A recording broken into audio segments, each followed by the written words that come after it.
bonjour, j'espère que tu vas bien, que tu as passé une bonne journée.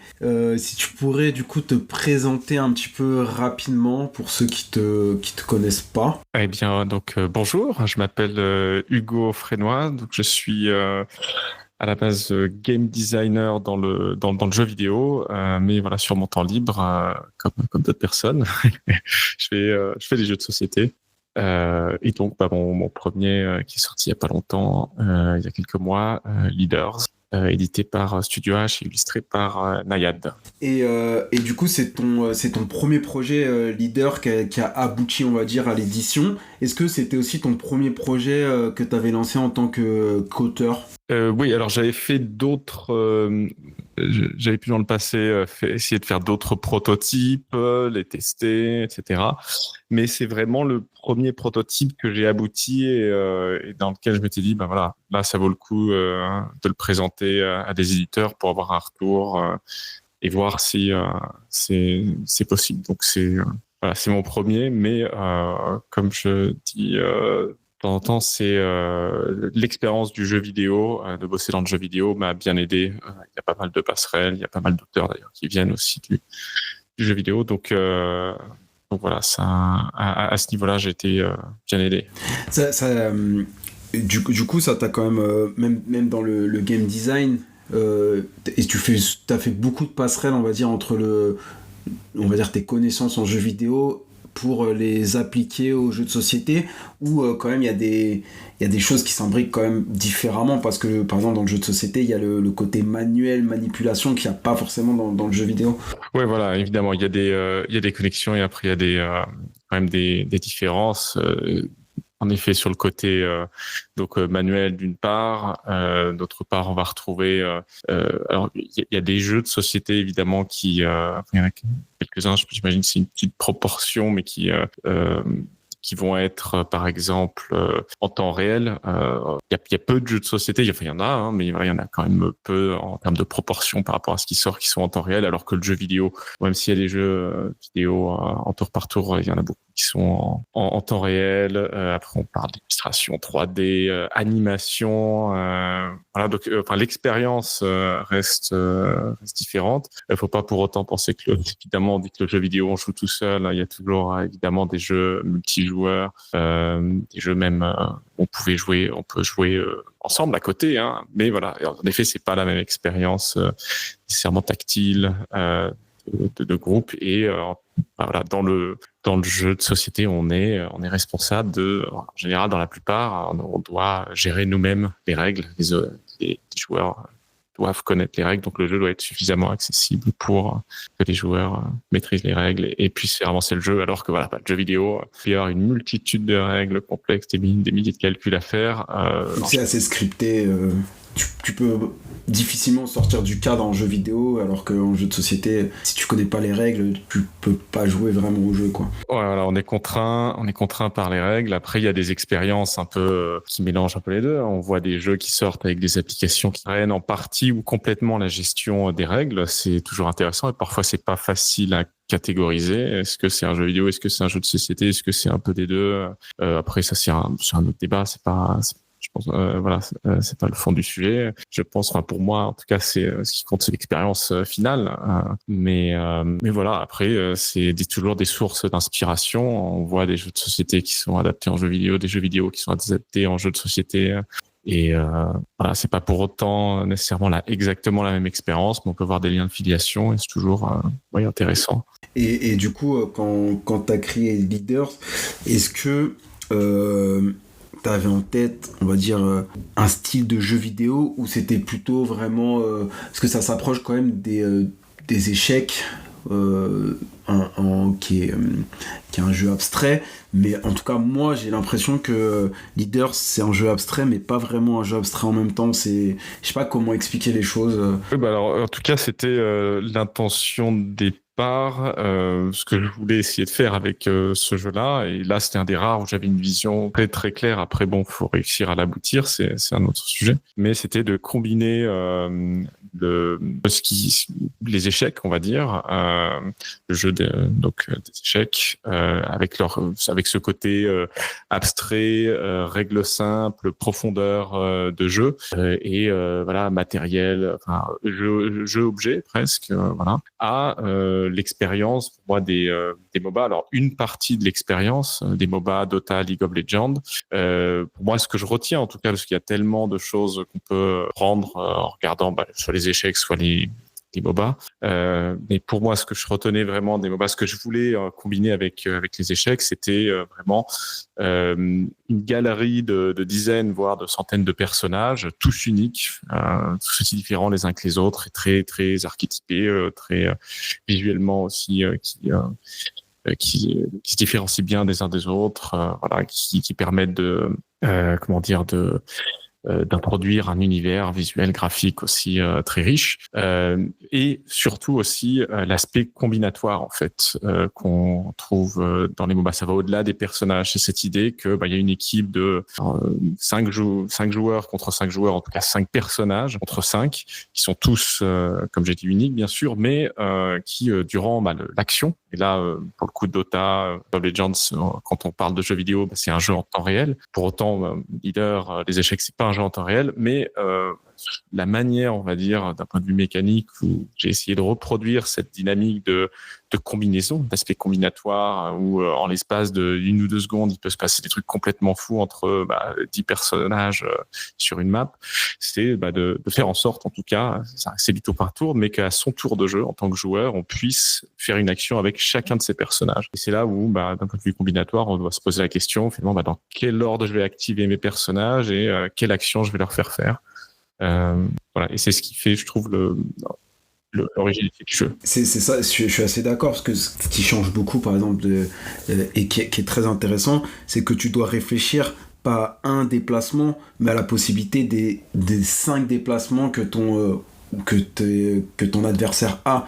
Donc tu dois quand même réfléchir, avoir une projection assez élevée, qui est quand même un peu plus élevée sur ça que sur les échecs, parce que même si en vrai quand t'es très fort aux échecs, ce que je suis pas, tu penses beaucoup de tours en avance, mais tu dois quand même, il y a ce côté, comme tu dis, un peu MOBA où c'est 5 contre 5 et tu dois penser d'abord penser les déplacements de chacun. Mais en plus c'est drôle du coup que tu dises League of Legends, parce que j'avais vu traîner quelque part sur le web quelqu'un qui s'était amusé à faire un skin de LOL du coup pour Leaders, et ça je sais pas si ça avait donné aussi des idées à Studio H ou à d'autres personnes, mais je me suis dit que ce jeu est assez facilement licenciable aussi sur par exemple sur LoL ou sur d'autres trucs du genre. Est-ce que à un moment donné ça avait été évoqué, ou tout de suite c'était non, forcément on allait faire Leaders? Ah oui, alors déjà pour la personne dont tu parles, c'est le numéro 1 mondial, Ah ouais, c'est Mao, qui sur Board Game Arena, qui est français, qui en effet très rapidement en découvrant le jeu a publié ça. Donc on peut voir ça sur le forum de Board Game Arena, et c'est assez impressionnant ce qu'il a fait. C'est vraiment un exercice de design, pas juste graphique, en plus de créer, recréer ces visuels-là et faire une version qu'il a imprimée, découpée, etc. Il a même adapté certains personnages pour faire en sorte qu'ils collent avec les archétypes de personnages de League of Legends. Donc voilà, il y a aussi un travail de game design à ce niveau-là. Donc c'est très intéressant de voir ça. Et dans le fil de discussion, on voit il y a quelqu'un d'autre qui, je crois, a fait une version, je sais plus si c'était Marvel, X-Men ou bref. Donc oui, c'est un jeu comme voilà, finalement beaucoup d'autres qui ont ces galeries de personnages-là, de personnages très différents, qui pourraient éventuellement, en effet, être adaptés avec une licence qui, pas pareil, à des galeries de personnages. On prend, One Piece, Fantasy ou je ne sais quoi. Mais d'un point de vue de l'édition, en tout cas pour le jeu de base, c'était pas quelque chose qui était considéré en premier lieu, on va dire, mais qui, après, finalement, pour une version alternative ou autre, si le jeu a suffisamment de succès, s'il y a une ouverture, un contact, quelque chose d'intéressant, c'est quelque chose qui pourrait être sur la table, évidemment. Mais l'idée de départ, je pense, aussi pour Studio H, c'était aussi de s'emparer de ce concept de jeu-là et puis d'en faire, comme on le voit avec chacun de leurs jeux, un super jeu, mais aussi un beau produit de qualité avec leur marque de fabrique.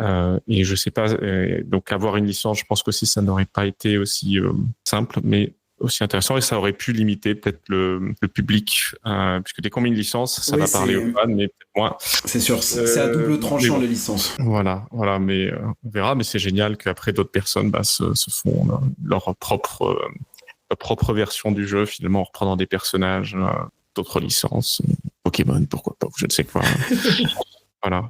Mais en plus, c'est vrai que, je sais pas si c'est une chance, mais je trouve que c'était presque le meilleur éditeur pour faire leader, parce que si toi en tête t'avais l'idée que ça soit pas qu'un jeu, mais que ça soit aussi un jeu objet, un peu comme un jeu d'échecs, et ben je trouve que du coup l'état d'esprit un peu Studio H et jusqu'où ils ont poussé l'édition, parce que pour le coup je trouve que niveau édition elle est assez impressionnante, on va dire on n'est pas loin de la perfection en édition, où tout a été pensé. Je trouve que oui, effectivement, Studio H était pour ce jeu, je pense, le meilleur éditeur. Parce que toi, t'as eu pas mal de propositions, ou c'était directement Studio H, ils t'ont fait une proposition, t'es allé avec eux? Alors moi, vu que c'est mon premier jeu édité et que je commençais un peu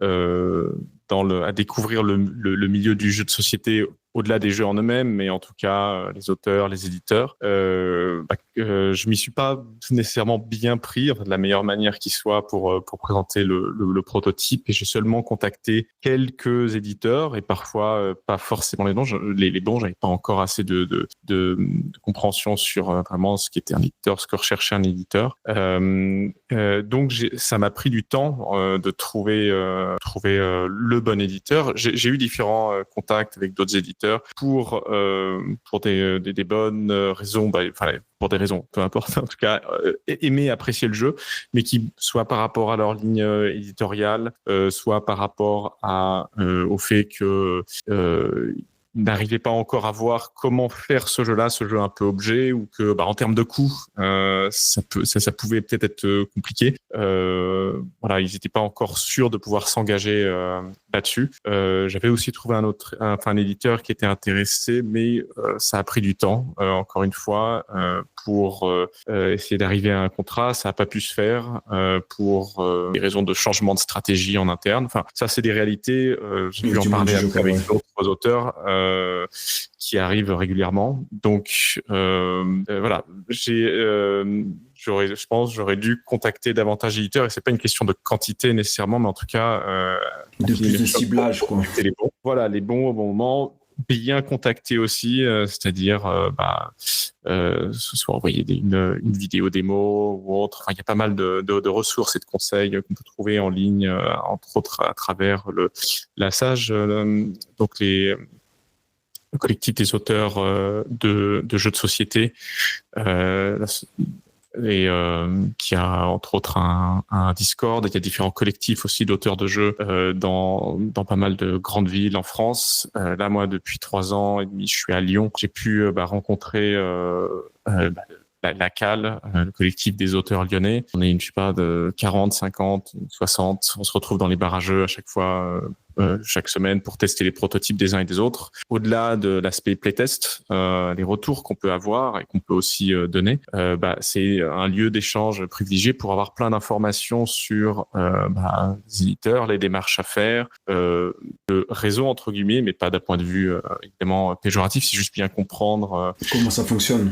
Tout simplement. Et ça, donc moi, je l'avais pas au début. Et c'est seulement en fait quand j'ai pu signer mon jeu et que je suis arrivé sur Lyon que là j'ai découvert ce collectif d'auteurs et tout l'intérêt que ça pouvait apporter à tous les niveaux du processus de création et d'édition du jeu. Donc ça, je recommande énormément d'en parler le plus possible aussi, bien que là je vais enfoncer les portes ouvertes avec pas mal de personnes qui, je pense, qui écoutent ce podcast-là, mais pour d'autres, c'est toujours intéressant de savoir que de pas garder son prototype, ses idées de son côté et très rapidement en parler parce que ça va nous mettre. Oui, puis ça permet de.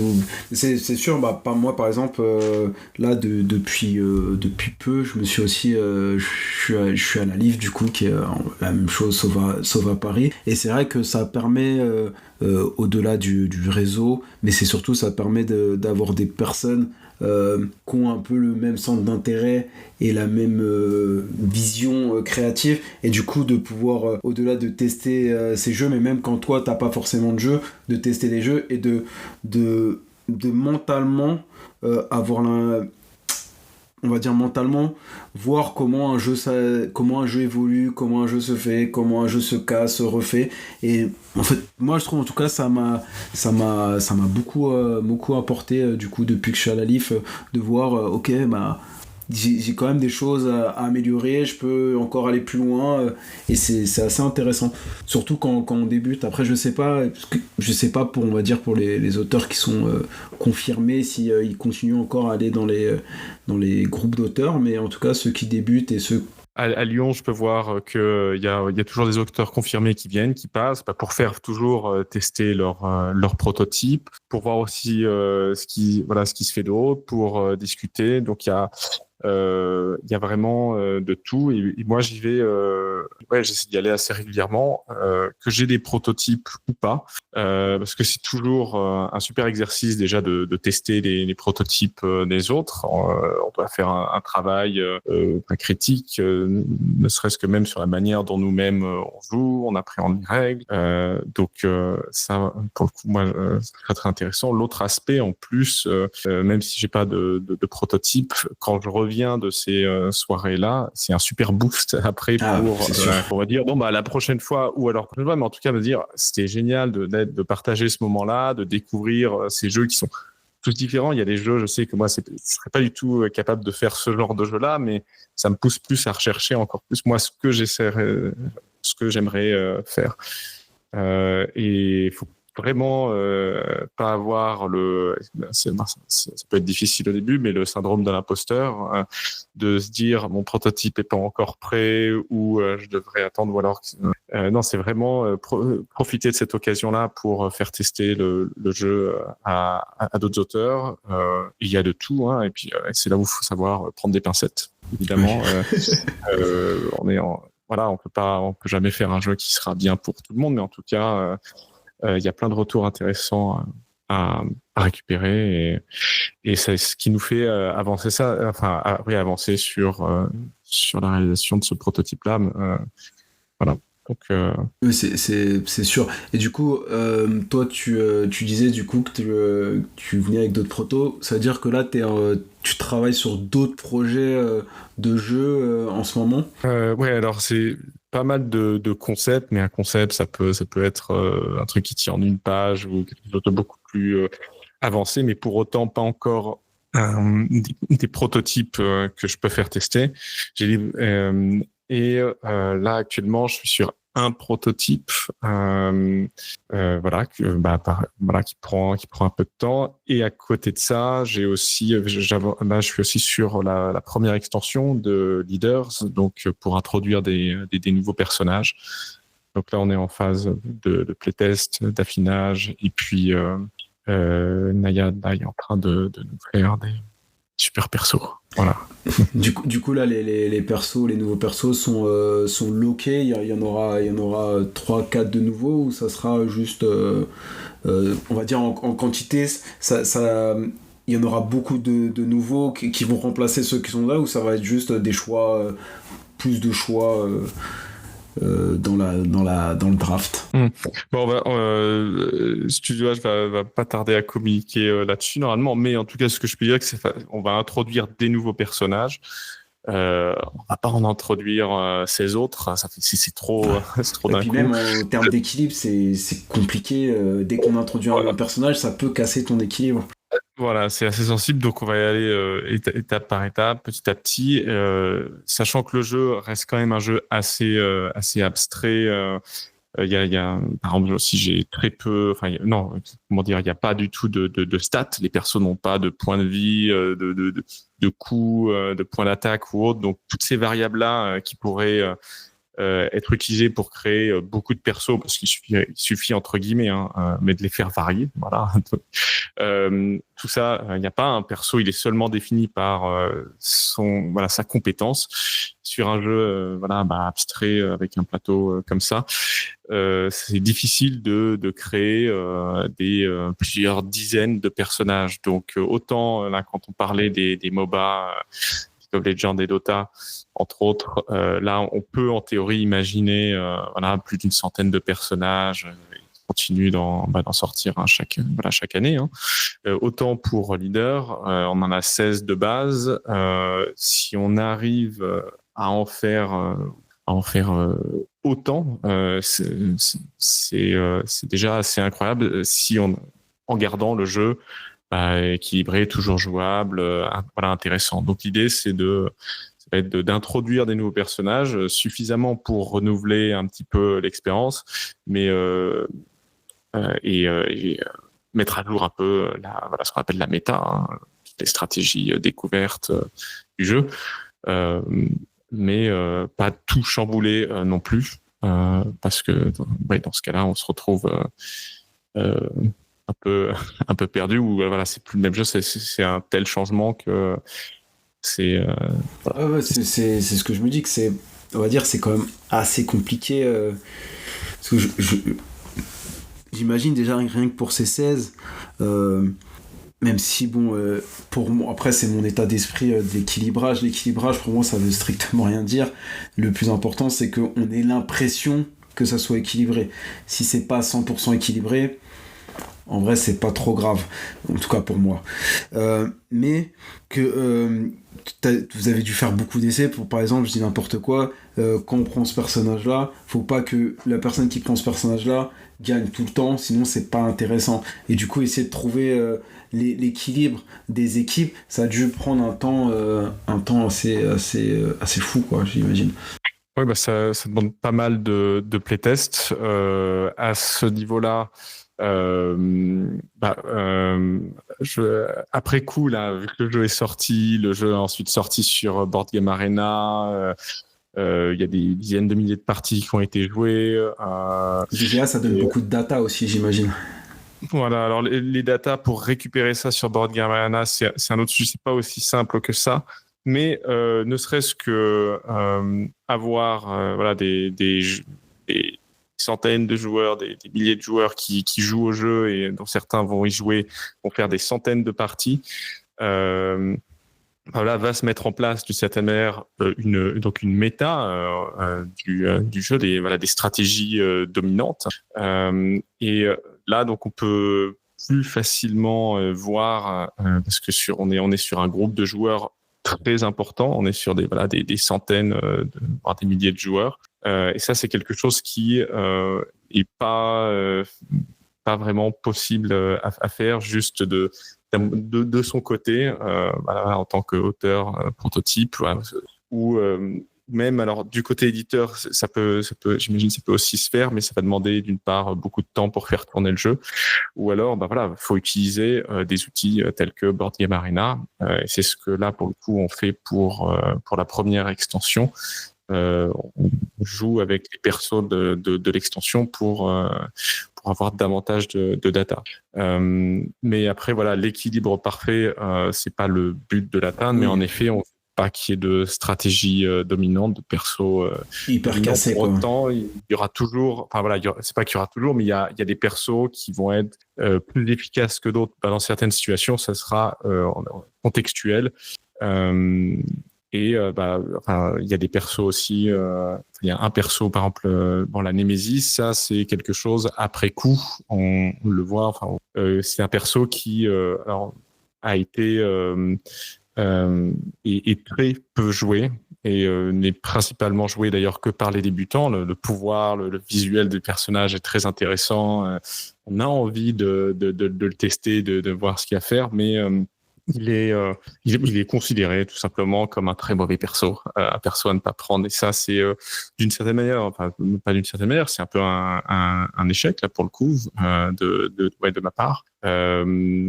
Et un bon rappel que voilà, des playtests. Donc à ce niveau-là, sur la Nemesis, on est en train de discuter pour voir qu'est-ce qui pourrait éventuellement être fait pour potentiellement. Voilà, on va voir ce qui est possible de faire.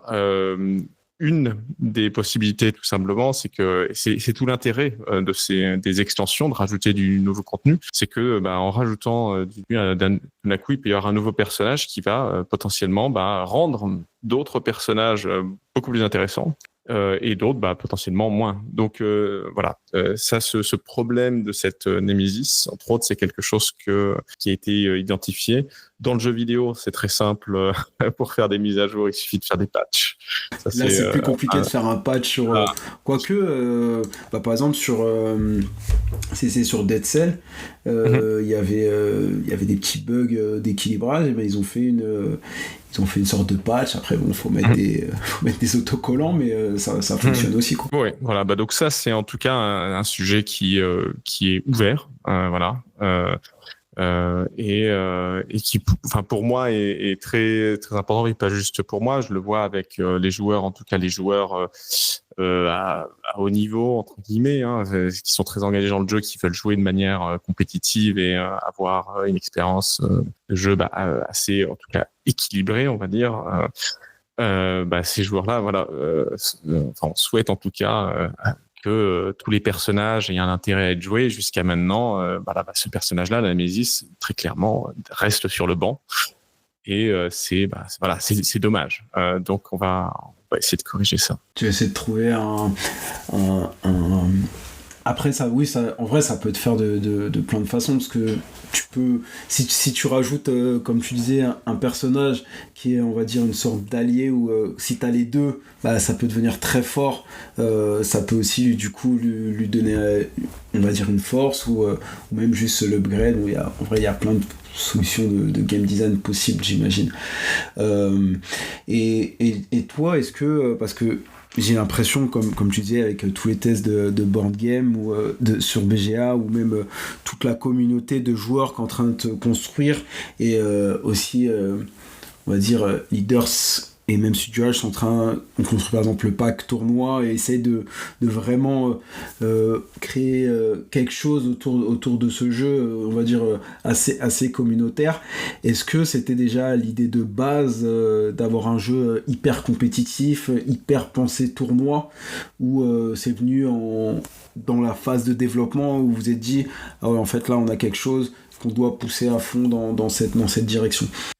Très, très clairement, moi, l'idée de base, c'était un jeu avec ce potentiel compétitif. Alors, donc, pas compétitif dès le départ, hein, que le jeu reste accessible en termes, évidemment, de mécanique, mais qu'il y ait suffisamment de profondeur stratégique pour permettre, au final, aux meilleurs joueurs de toujours gagner, à ceux qui jouent mieux, pour simplifier les choses, on va dire.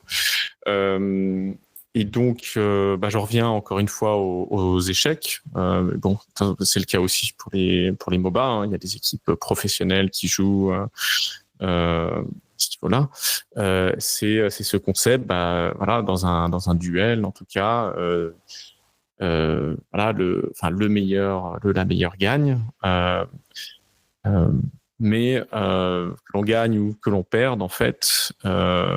L'avantage, en tout cas, sur des jeux abstraits un peu comme ça, ou en tout cas des jeux qui n'ont pas d'aléatoire, et c'est le cas pour Leader avec le mode stratège, le mode où on tire pas les cartes, comme ça tous les personnages sont disponibles dès le départ en draft. C'est que voilà, il n'y a pas d'aléatoire, donc en général quand on perd, c'est que soit on a fait une faute d'inattention, et ça arrive beaucoup surtout aux débutants, ce qui peut être parfois aussi une mauvaise première expérience pour le jeu, ça dépend. soit parce que tout simplement l'autre joueur a été meilleur au niveau du recrutement, au niveau de la combinaison des compétences de ses personnages et de la stratégie qu'il a pu mettre en place. Ça, c'était clairement un choix, un choix dès le départ de faire un jeu qui puisse faire ça. Donc après l'aspect de finalement si je suis mauvais, enfin c'est pas si je suis si je suis mauvais, je dis le mot mauvais parce que je l'entends dans la bouche de différentes personnes, parfois en démo en partie.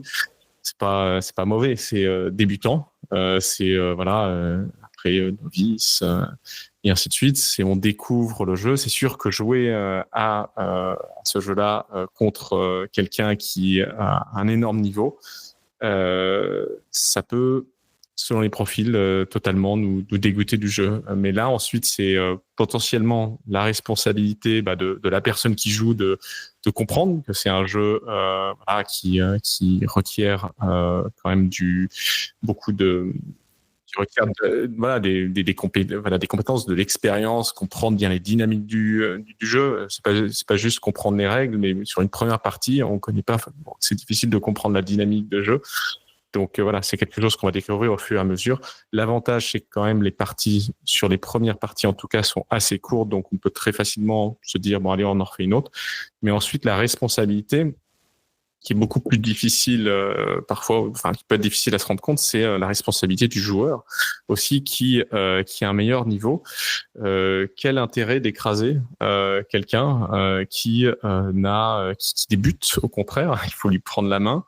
Parce que sinon, très bien, on aura gagné 1-2 parties contre cette personne-là, mais on ne jouera plus jamais contre elle, et puis on aura alors que cette personne était potentiellement prêt à découvrir le jeu, à devenir meilleur. Donc, ce qui est difficile, moi, ce que j'ai appris à faire, c'est de jouer, mais pas de manière optimale, de jouer, même juste apprendre parfois à perdre. Quand je fais en général, quand je fais des démos et que je joue je joue contre d'autres personnes qui découvrent le jeu, je fais en sorte tout simplement de perdre.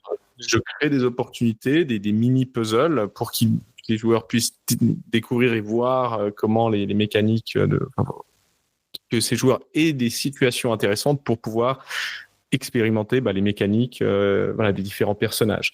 Et finalement, pour quelqu'un qui joue un jeu pour la première fois, c'est pour la plupart, j'imagine, des profils de joueurs, c'est quand même beaucoup plus satisfaisant de gagner que de perdre. Donc moi je vois ça sur le long terme. C'est un jeu qui requiert beaucoup d'expérimentation, d'apprentissage. Faut pas avoir peur de faire des échecs et toujours essayer on découvre comment réutiliser des personnages. Et pour ça, faut accepter de perdre. Mais bon.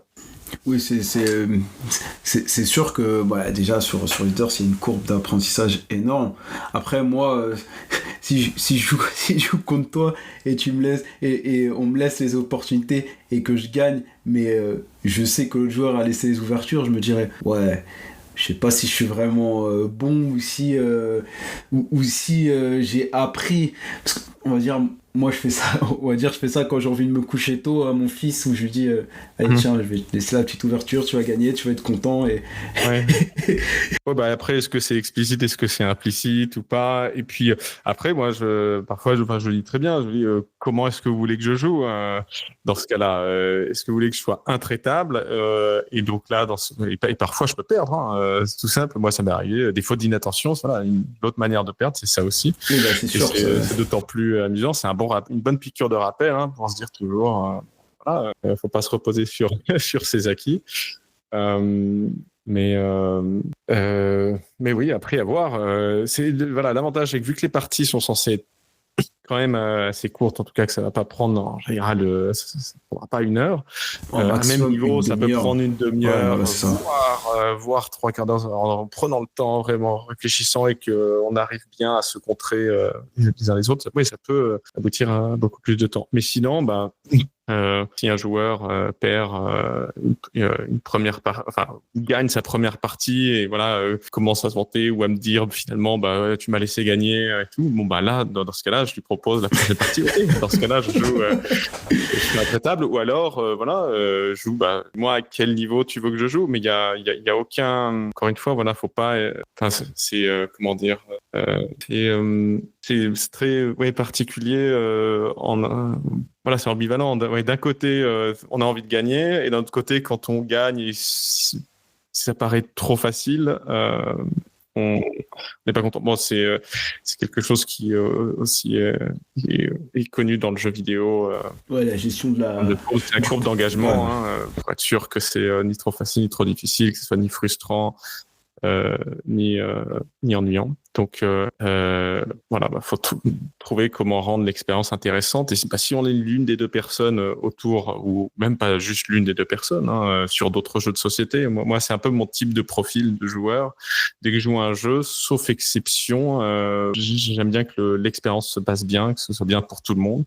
Et donc j'adapte en tout cas ma manière de jouer, mes choix stratégiques, pour que voilà, ça soit plaisant pour tout le monde. Mais voilà, on n'a pas tous les mêmes profils. Il y en a pas des biens ou des moins biens. C'est au contraire, faut un peu mélanger tout ça, mais être conscient de comment aussi l'autre joue. C'est sûr. Mais en plus, du coup, surtout sur BGA, où il y a quand même des brutes, faut le dire. il y en a, ils sont vraiment très très très très forts. Est-ce que ça t'a permis de voir des trucs, on va dire, un peu improbables, où tu dis, ah ouais, du coup, il a pensé ça, j'aurais pas forcément... je n'avais pas forcément imaginé cette stratégie possible.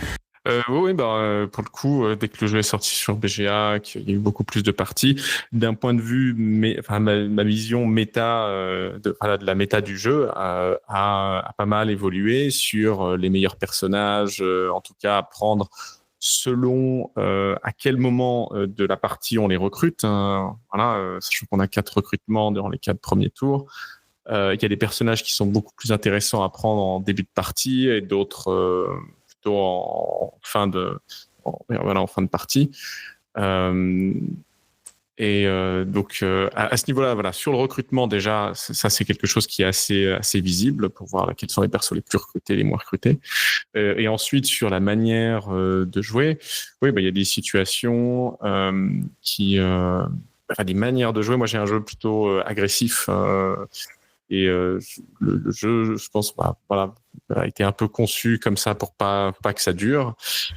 Pour autant, certains joueurs, dont le premier mondial, moi je vois un style quand même de jeu très très différent, qui est assez défensif et attendre le bon moment pour finalement faire le bon move et gagner. Et moi, je sais, d'un point de vue profil de joueur, c'est quelque chose que je sais pas faire, ou j'ai pas la patience de me projeter plusieurs tours en avance, surtout avec cette complexité d'un tour à l'autre. Le plateau de leader change complètement, vu qu'il y a en théorie 10 personnages qui bougent. Mais voilà, donc oui, c'est toujours intéressant de voir comment chaque joueur arrive à on peut facilement se laisser surprendre dès qu'on parle de méta. C'est quelque chose qui en général évolue toujours dans le temps, s'il y a suffisamment d'éléments pour faire en sorte que une stratégie dominante au fil du temps va être contrée par une nouvelle stratégie. C'est quelque chose qu'on retrouve beaucoup évidemment dans les jeux de cartes à collectionner. Voilà. Donc là, le jeu, je pense, leader, peut-être manque encore un peu de maturité et de contenu. Quand je dis contenu, c'est des nouveaux personnages aussi, pour permettre ce renouvellement permanent de méta. Mais en tout cas, j'en vois un peu les exemples sur BGA au fil du temps. Et toi, est-ce que tu as, en tant que joueur, on va dire, je sais pas, une tier list où tes 5 persos ou préférentiels, par exemple tes 4 avec le leader? En tout cas, ouais, ce que je me suis rendu compte, c'est que vraiment, je vais pas jouer les meilleurs personnages, parce que c'est parce que d'ailleurs, on n'a pas suffisamment d'informations, de data pour vraiment dire que ce personnage-là est le meilleur. Mais je préfère jouer, en tout cas, ce que j'aime bien jouer, c'est avec des personnages avec lesquels je suis à l'aise. Et évidemment, là, une partie de ces personnages-là, si c'est pas la majorité, en tout cas, sont des personnages qui sont, en tout cas, souvent joués. Mais voilà, je vois que parfois il y a certains de ces personnages-là qui sont pas joués par des joueurs du top 10 parce que soit ils les trouvent mauvais, soit parce que voilà, ils sont pas à l'aise. Mais au final, qu'ils les trouvent mauvais et qu'ils soient pas à l'aise avec, finalement, au fond, c'est la même chose, je trouve, en termes de résultats. Et donc moi, un des personnages avec lesquels j'aime beaucoup jouer, c'est l'assassin. Voilà, bon, qui a rien qui se déplace seulement d'une case. Hein. Il est très lent, assez prévisible, mais voilà, bon, il arrive à côté des adverses, il gagne la partie. Ce que je trouve intéressant avec lui, c'est qu'il occupe vraiment une bonne place du plateau, une bonne zone du plateau, et en fin de compte contraint beaucoup le leader adverse. Après, on va retrouver des personnages comme le lance-grappin, le garde royal, l'acrobate, qui sont des personnages très mobiles et assez versatiles. Mais voilà, je note quand même des différences par rapport à des personnages que d'autres joueurs. Ouais, c'est sûr. Bah, par exemple, moi, j'ai deux setups que j'aime bien. C'est soit un setup un peu plus avec les personnages qui bougent un peu tout le temps. Et j'aime bien jouer avec, par exemple, acrobate, cavalier, rôdeuse. Et après, avec ça, je mets souvent ou le vieil ours et l'ourson et le cogneur, on va dire des personnages lourds. Avec ceux-là, j'aime bien faire ça. Ou le truc que je trouve, en tout cas, j'ai pas fait peut-être assez de parties, mais que je trouve assez fort, c'est aussi quand je réussis à avoir le garde royal et le vizir en même temps. Ah ouais. Là, quand tu réussis à avoir les deux en même temps, souvent c'est quand même assez très très fort. Mais quand tu joues contre des gens qui sont assez habitués, souvent, soit ils prennent l'autre, soit ils bannissent le deuxième. En tout cas, c'est ce que j'ai vu, quoi. Oui, tout à fait. Et là, pour le coup, la composition de l'équipe il y a la manière dont on va jouer, même la stratégie qu'on a, mais il y a surtout le recrutement, les personnages qu'on recrute et qu'on laisse à l'adversaire.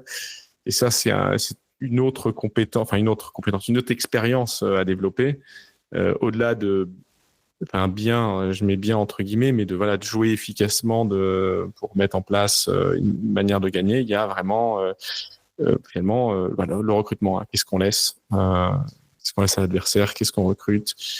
Des parties peuvent se jouer quasiment juste sur le recrutement. Après, derrière, il faut pouvoir bien jouer. Voilà, c'est quelque chose aussi qui n'est pas à négliger. Parfois, on veut toujours, c'est facile d'essayer de toujours jouer les mêmes personnages, mais si en face, l'adversaire arrive à finalement lire ce qu'on veut faire et à recruter des persos qui contre tout ça, bon, voilà, on aura beau s'acharner avec cette équipe-là, voilà, ça passera contre des joueurs qui n'arrivent pas à anticiper et ça passera pas contre d'autres. Et du coup aussi, tu avais fait le concours de Boulogne que tu avais gagné. Est-ce que ça a quand même apporté beaucoup de choses dans le projet ou non, pas plus que ça? D'avoir participé au concours. D'avoir gagné surtout le concours. Oui. D'avoir été lauréat, quoi. Est-ce que ça, pardon, tu pourrais poser la question. Est-ce que ça a apporté quelque chose au jeu, même à son aventure, ou non, ça t'a pas forcément apporté plus de visibilité que ça ou... En tout cas, de mon côté, personnellement, ça m'a apporté le fait d'avoir été invité lors de la journée, d'ailleurs du week-end, où avec j'ai retrouvé les 9 autres projets auteurs qui étaient en lice. Donc ça, c'était une super expérience de rencontrer les auteurs, voir les nouveaux prototypes, être avec l'équipe du club de Boulogne. D'autre part, il y avait un petit côté aussi. Voilà. Enfin, personnellement, moi à la base, je suis né, j'ai grandi à Boulogne, Oui, du coup. Donc voilà, donc c'était quelque chose d'assez sympa et symbolique pour moi comme ça d'avoir ce prix du club. Après sur ce que le prix a pu apporter au jeu. C'est difficile clairement à savoir, mais en tout cas, ça ne peut être, j'imagine, que du positif. Oui, c'est sûr. Là d'ailleurs, j'y retourne. Le week-end qui arrive, c'est donc, ça sera, je sais pas quand est-ce que tu mettras ça en ligne finalement, mais c'est le week-end du 27-28 septembre. C'est qu'est-ce que je, oui, 27-28 septembre, c'est la remise de cette année aussi du concours Crea Games au club qui a lieu. Moi, j'y serai pour juste en tant que invité, passager comme ça pour voir ce qui est, puis présenter un peu le jeu, mais c'est hors compétition. C'est un jeu qui a été primé seulement. Donc encore une fois, c'est des contacts, un milieu à retrouver et c'est une super aventure, des occasions de partager ces moments avec d'autres auteurs de jeux et de voir ça pour le coup sous un autre angle cette année-là. Mais voilà, et puis j'imagine qu'après pour le jeu, l'écusson du concours est sur la boîte. Ça peut peut-être convaincre des personnes de sélectionner le jeu en boutique ou alors de l'acheter. Et voilà, il y a encore d'autres. Ce sera une question qu'il faudra que je pose aussi à Erwan, l'organisateur du concours, s'il a d'autres éléments de réponse. Mais après, on va dire ce concours, l'avantage, je sais pas si l'avantage ou pas, mais c'est quand même un des rares concours où beaucoup des jeux qui gagnent ce concours se font éditer finalement. Par exemple, toi, t'étais aussi la même année que Behind, si je me trompe. Oui. Donc, c'est quand même pas mal, quoi. Oui, oui, j'ai pu voir. Il y avait aussi, je crois, le troisième jeu qui aussi doit être édité, potentiellement le quatrième, et d'autres qui peut-être n'ont pas été primés, mais qui étaient sélectionnés, ça arrive, et d'autres qui. Donc, c'est à ce niveau-là, c'est toujours sympa de voir ça. Et puis voilà, comme j'ai dit, rencontrer les auteurs, voir d'autres types de jeux. C'est toujours cool, de façon en vrai, c'est toujours cool de parler à d'autres auteurs, de voir un peu le travail d'autres auteurs. Moi, je trouve ça toujours très intéressant, et c'est pour ça aussi que ça m'intéresse énormément de continuer ce podcast, c'est d'écouter un peu toutes ces personnes de ce milieu, et tous les auteurs, un peu voir leur cheminement créatif et leur cheminement intellectuel dans la construction d'un jeu. Je trouve ça très intéressant. Oui, tout à fait. C'est des super opportunités, et d'autant plus, pour moi en tout cas, je fais pas beaucoup je suis pas très festival de manière générale. J'aime plus jouer à des jeux comme ça autour d'une table avec des amis ou autre. Alors après, là, je vais surtout en festival à l'occasion pour faire la promotion du jeu. Et comme ça, ces festivals ou alors ces concours-là, pour moi, c'est l'occasion, le petit coup de pouce en plus qui me permet d'être un peu plus proche encore de ce milieu-là et de partager des moments comme ça un peu privilégiés. Donc c'est ouais.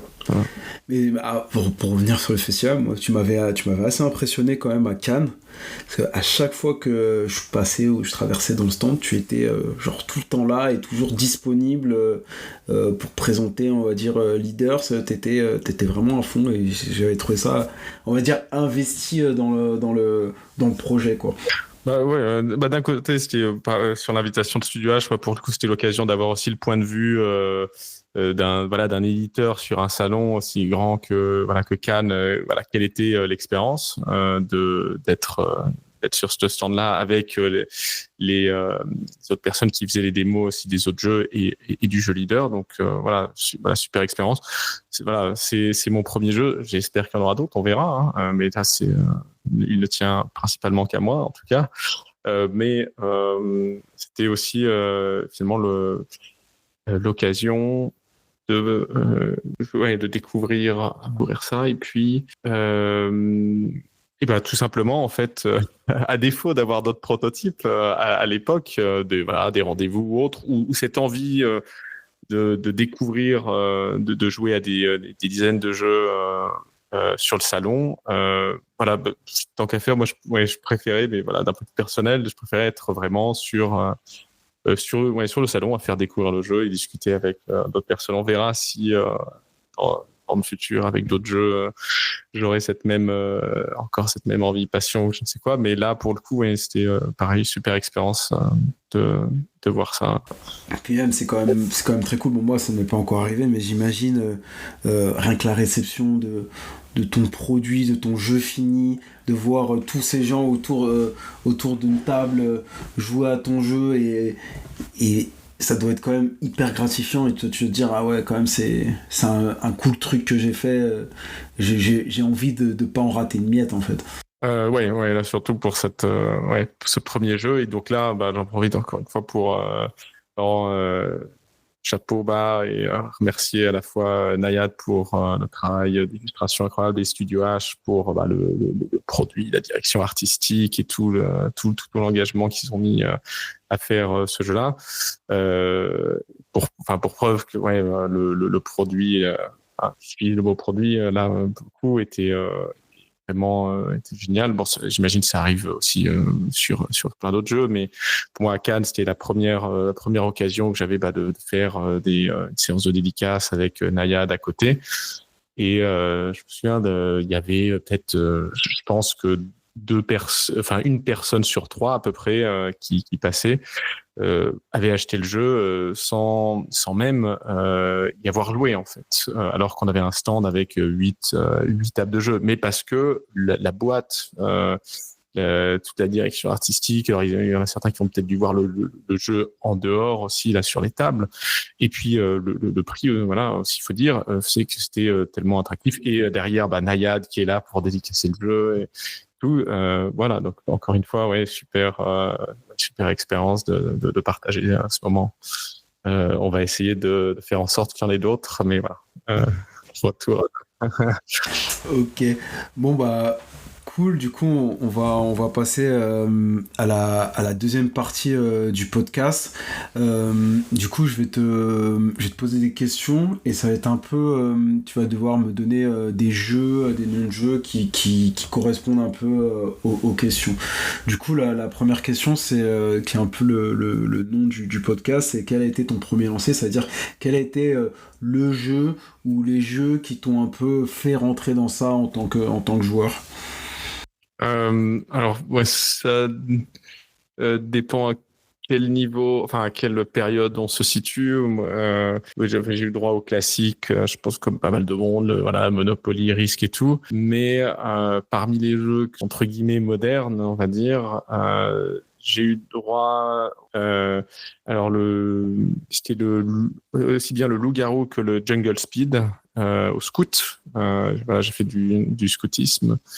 Mais donc ça c'était un peu j'ai juste découvert ce jeu-là et ce jeu-là, mais j'avais pas encore la vision de ce que commençait à devenir l'industrie, le renouveau du jeu de société.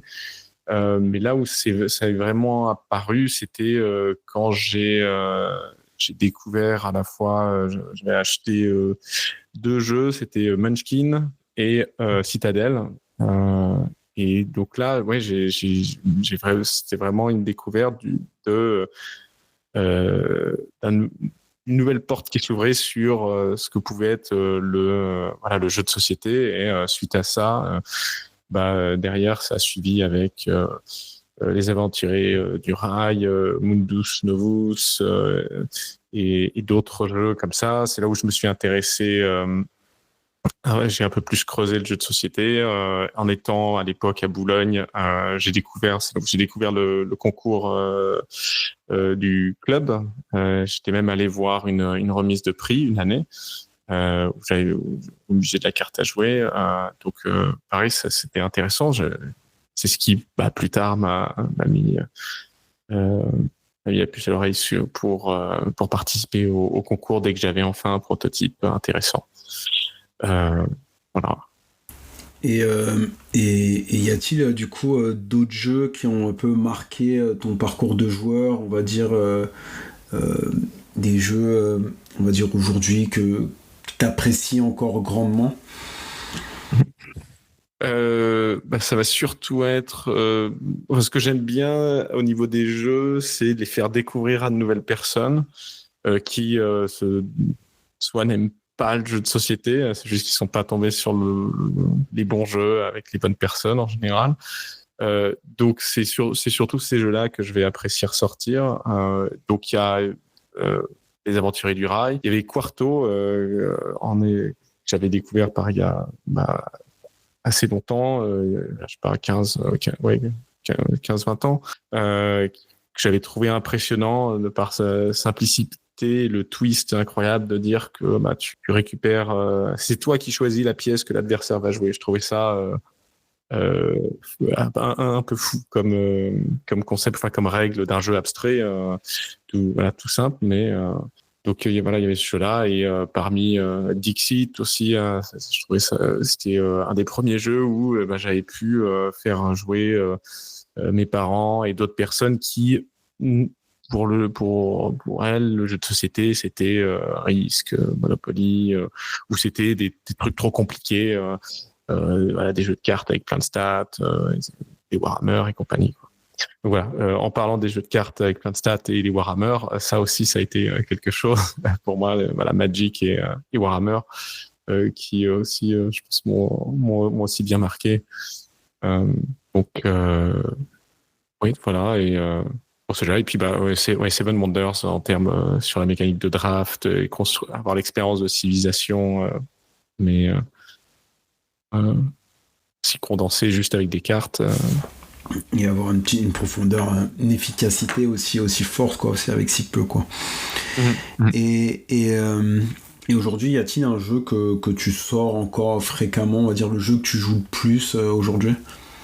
Le jeu, je pense que c'est il va y avoir d'une part alors Just One en party game, dès que j'ai c'est un super jeu d'introduction pour faire découvrir à des personnes, des jeux d'ambiance en tout cas. Donc Just One, il y a The Mind, pareil c'est vrai que j'aime bien sortir pour les personnes qui ont peur du jeu de société, voilà. Mais sinon, le jeu auquel je pense j'ai le plus joué surtout c'est avec mon frère, c'est Lost Cities, le duel.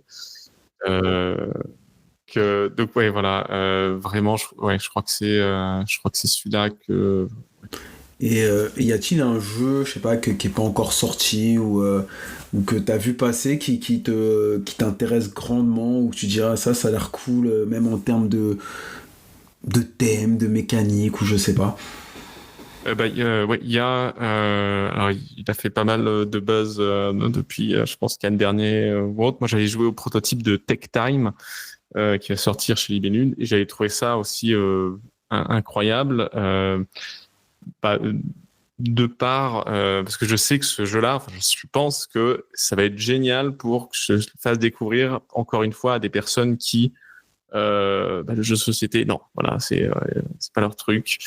Donc je pense que ce jeu a vraiment, je pense, la proportion pour mes profils de groupe de joueurs, on va dire, et de non-joueurs, mais joueurs en devenir en tout cas.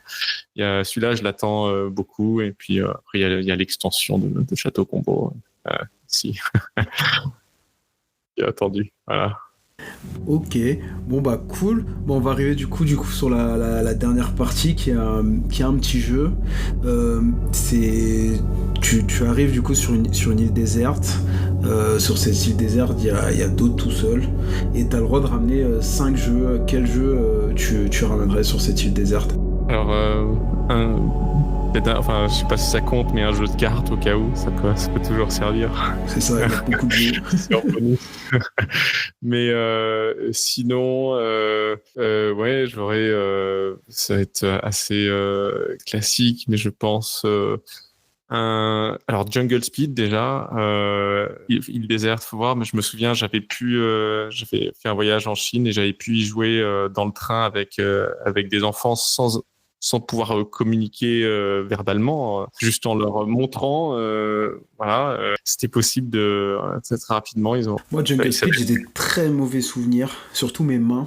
Parce que Ouais. je jouais avec mes cousines et waouh, on était un peu, on n'y allait pas doucement et il y avait des mains des griffures, des trucs, des mains qui partaient quoi.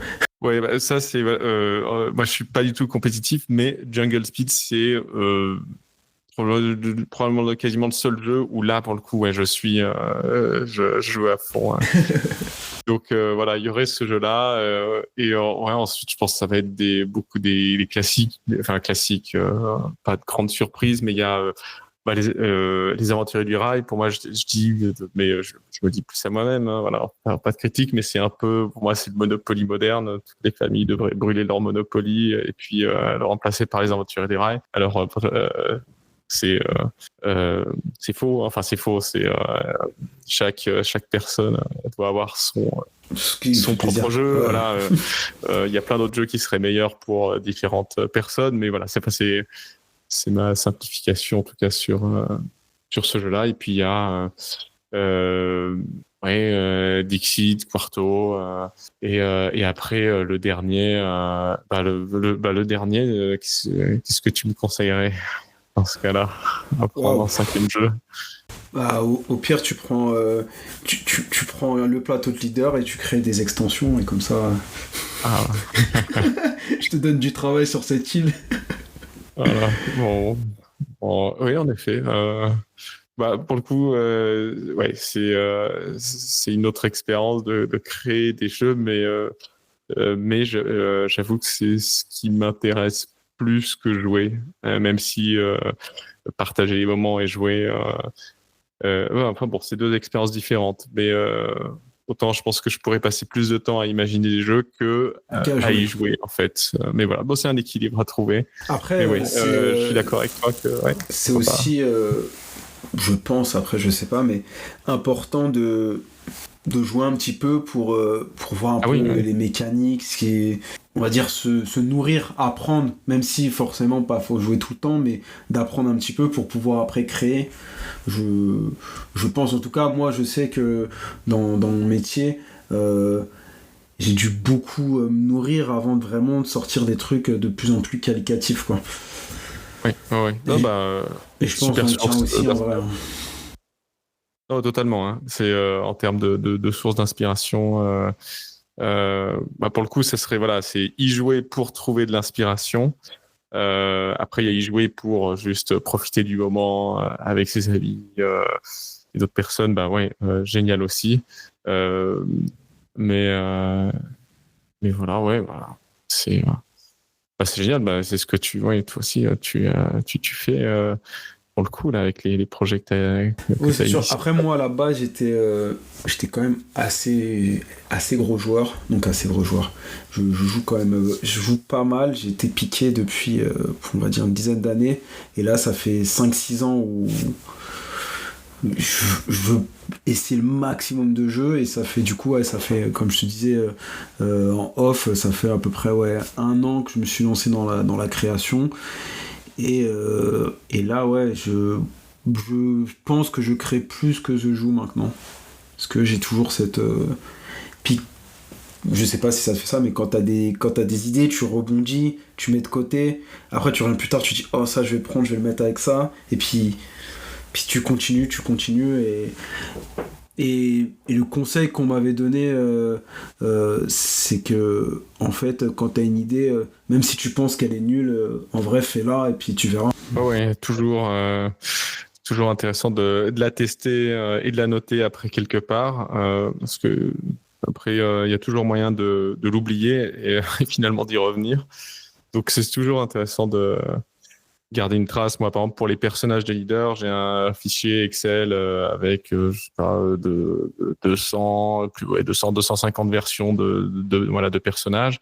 Voilà, comme j'ai dit, hein, ça m'étonnerait qu'il y en ait plus de 32, mais il faut explorer. C'est toujours intéressant t'as tenté des d'explorer. choses, puis les choses les plus folles, tu t'as essayé, puis tu t'es dit, bah non, t'es redescendu. Puis j'avais entendu sur un autre podcast que t'avais fait que aussi t'avais dû merger certains personnages parce que du coup, des deux personnages, quand ils étaient séparés, ils étaient faits, mais ensemble, t'en as fait un, ça devient plus équilibré, plein de choses comme ça, quoi. Ouais, voilà, donc c'est pour ça qu'il y a, c'est toujours intéressant en tout cas de pas se limiter à ce niveau-là, parce que une entre guillemets mauvaise idée, enfin une idée pas applicable maintenant, peut soit être la première étape avant l'émergence d'une seconde idée, ou alors permettre de la scinder en deux, de la combiner avec une autre, hein. Donc tout à fait. Oui, le personnage là que tu mentionnes, c'est le lance-grappin qui à la base inspiré des personnages de Dota. Il y en avait un qui avait un crochet qui permettait d'attirer un personnage, et un autre qui avait un grappin, mais il allait jusqu'à un autre personnage. Au départ, c'est deux personnages différents, mais en jouant, j'ai vu que il y avait chacun de ces deux personnages avait peu d'occasions d'utiliser leurs compétences, et donc l'idée c'était en les combinant, ça en fait un des personnages, alors pour le coup assez joué, hein, peut-être l'un des plus joués, mais pour autant qui a des contres, et qui va pas gagner une game à lui tout seul. Ok, bon en tout cas merci beaucoup pour cette heure passée ensemble, c'était très très cool. On en a appris un peu plus sur toi et sur Leader. J'espère du coup qu'on se recroisera sur des salons ou dans la vie du jeu. Ouais, merci à toi Morgane, et puis bonne continuation pareil sur tes projets, et d'en découvrir plus. Oh, yeah.